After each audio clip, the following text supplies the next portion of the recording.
যদি তোমাদেরকে বোঝাতে পারি 1 মিনিটে বর্ডার 2 দেখা উচিত কি উচিত নয়, তাহলে এই ভিডিওটা মোটেই স্কিপ করো না, ভিডিওটা তোমাদের জন্য। আমি রাজু, স্বাগতম তোমাদেরকে 1 মিনিট রিভিউ এর এপিসোড নাম্বার 1-এ, যেখানে কোনো ফালতু টাইম পাস নয়, কোনো ফালতু কথা নয়, পিওর ইনফরমেশন। দেখো, বর্ডার 2 একটা পেট্রিয়টিক ওয়ার ড্রামা সিনেমা, যেখানে ওয়ারের থেকে বেশি ইমোশন আর স্যাক্রিফাইস কাজ করে।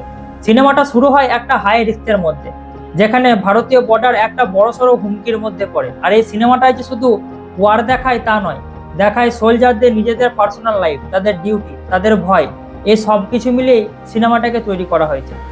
সিনেমাটার যে লিড অ্যাক্টর সানি দেওয়াল, সে নিজের কাঁধে এই সিনেমাটাকে একা বয়ে নিয়ে চলেছে। সাইড অ্যাক্টরগুলো যে কাজ করে না তা নয়, কাজ করে, কিন্তু সিনেমাটার 80 থেকে 85% পুরো দায়িত্ব থাকে সানি দেওয়ালের কাঁধের উপর। সিনেমার ব্যাকগ্রাউন্ড মিউজিক কিন্তু ঠিকঠাক কাজ করে, তবে কিছু কিছু জায়গায় সিনেমার পেস একটু স্লো লাগতে পারে।